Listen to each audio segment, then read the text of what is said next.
The Stranger in Dust Creek.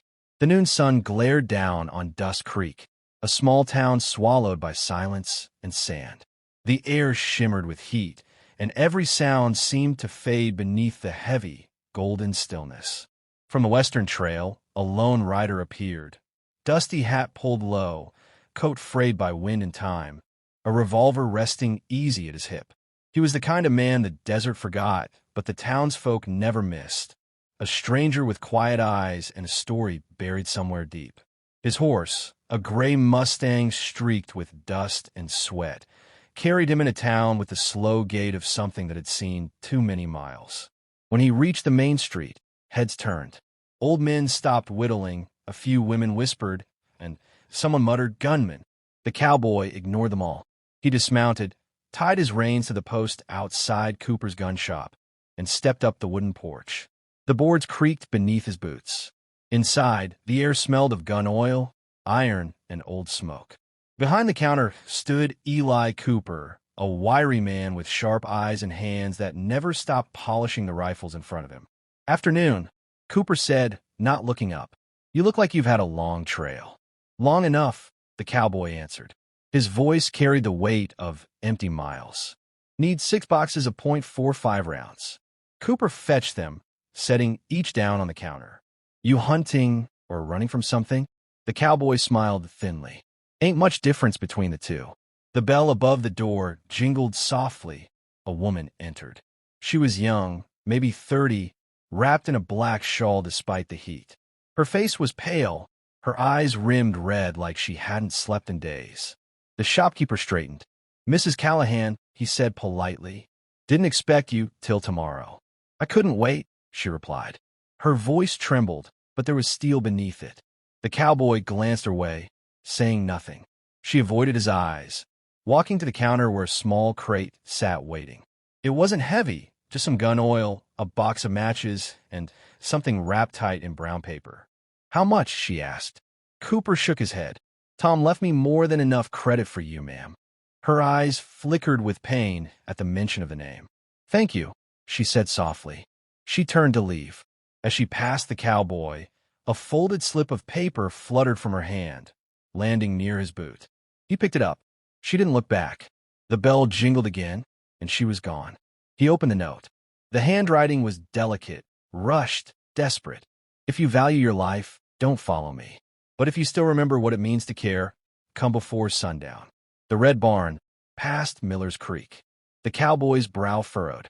He folded the note and slipped it into his coat. Cooper watched him. Best not to meddle, stranger. That widow's had enough trouble. Her husband, Tom Callahan, was found dead out near the creek last winter. Folks say rustlers did it, but, the cowboy asked quietly. "But nothing in Dust Creek ever happens without Sheriff Dunn's say-so."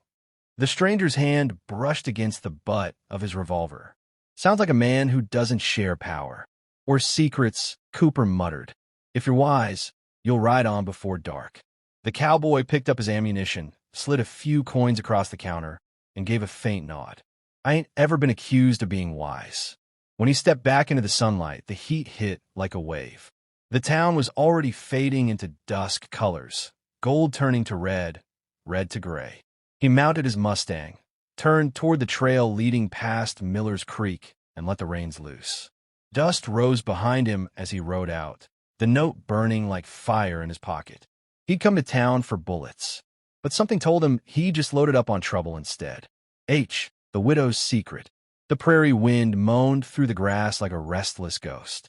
The moon was still low, casting silver streaks across the empty land as the cowboy rode toward Miller's Creek.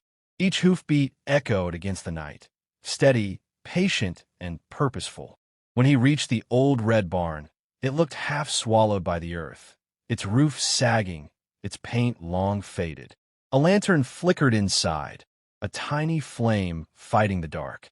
The cowboy dismounted, boots crunching over dry hay. He loosened the strap on his revolver, then pushed the door open. The hinges groaned.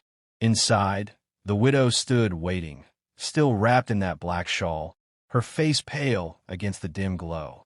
She held a small wooden box, no bigger than a Bible. "I wasn't sure you'd come," she said softly. Wasn't sure myself, the cowboy replied. His voice was calm, but his eyes never stopped moving, checking corners, shadows, exits. She smiled faintly.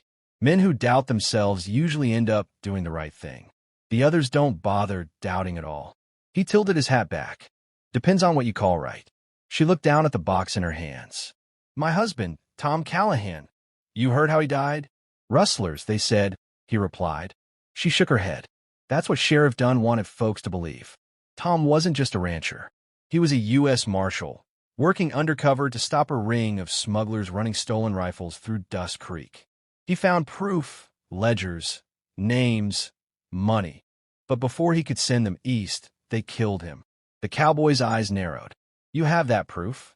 She lifted the box slightly. Tom hid it here before they got to him. I've been waiting for someone who wasn't afraid to finish what he started. Why me? He asked quietly. Because the moment you walked into that gun shop, I saw it in you. The look of a man who's done wrong and can't sleep for it. He said nothing. The silence stretched like a wound. Finally, he stepped closer.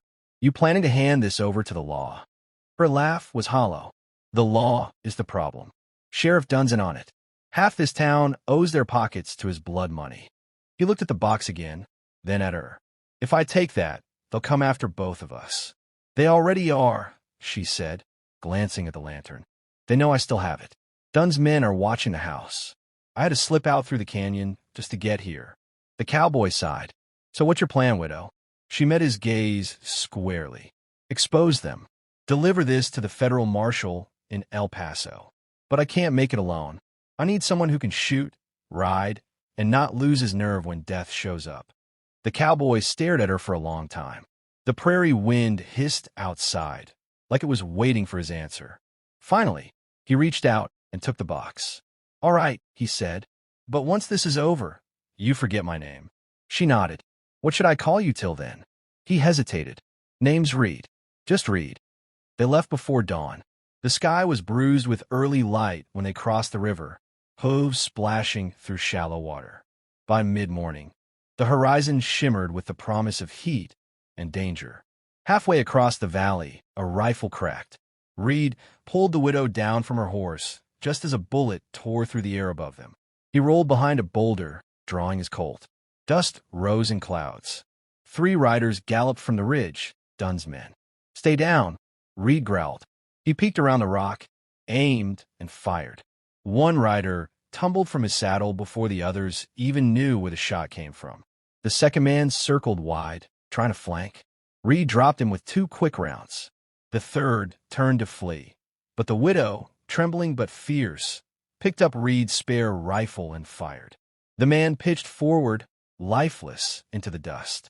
When silence returned, Reed stood, holstering his weapon. First time shooting someone, he asked. Her hand shook. First time hitting what I aimed for. He gave a small grin. You did fine. They reached the edge of Dust Creek Canyon by sunset. It was the last safe place before the open flats that led toward the border. Reed built a small fire, keeping it low, while she sat beside the box between them. Why didn't you run sooner? He asked. Because I hoped someone in town would do what's right, she said. But I was wrong. He nodded slowly. You're not the first to learn that lesson hard. After a moment, she looked up. You said you've done wrong, Reed. What did you mean? He stared into the fire. Used to ride with a gang out of Wyoming. We robbed a mail train once. Didn't know my brother was guarding it. He caught a bullet meant for me. Been trying to square that ever since. The silence that followed was heavy, broken only by the pop of burning wood. Finally, she said, maybe this is your way to make it right. He met her eyes. Maybe. Before dawn, hoofbeats thundered in the distance. More men, moving fast. Reed kicked dirt over the fire and grabbed the widow's arm. They found us, he hissed. Ride hard, don't look back. They tore across the canyon trail as gunfire cracked behind them. Bullets split the air. Dust filled their lungs. Reed fired over his shoulder, catching one pursuer clean. Another bullet grazed his arm, drawing blood, but he didn't slow. By the time the sun broke over the ridge, the sound of pursuit had faded. They reached a bluff overlooking the desert. El Paso lay days away, but freedom felt closer than ever. The widow turned to him. You saved my life. Reed shrugged. Didn't plan on dying just yet. She reached into the box and took out the silver badge her husband once wore. It gleamed in the morning light. "I want you to have this," she said softly. He stared at it for a long time. The metal felt heavy in his palm, like a memory, like redemption. "I'm no lawman," he murmured. "No," she replied. "But you're the kind of man the law was supposed to protect." He fastened the badge inside his coat. "Let's finish this." By dusk, they reached the border outpost where a federal marshal waited. Reed handed him the box, its contents sealed by blood and promise. The marshal opened it, scanned the documents, and looked up in awe. "This will hang half the men in Dust Creek." The widow closed her eyes. "Then my husband didn't die for nothing." Reed turned to leave, but she caught his arm. "What will you do now?" He smiled faintly. "What I always do. Keep writing." "Will I see you again?" she asked. He tipped his hat. "Not if I'm lucky." Then he mounted his Mustang and rode into the fading light, the wind tugging at his coat and the badge glinting beneath it. Behind him, Dust Creek began to change. One secret lighter, one ghost avenged. And somewhere in the whispers of the prairie, folks kept telling the story of the cowboy who came to town for bullets and left carrying a widow's secret.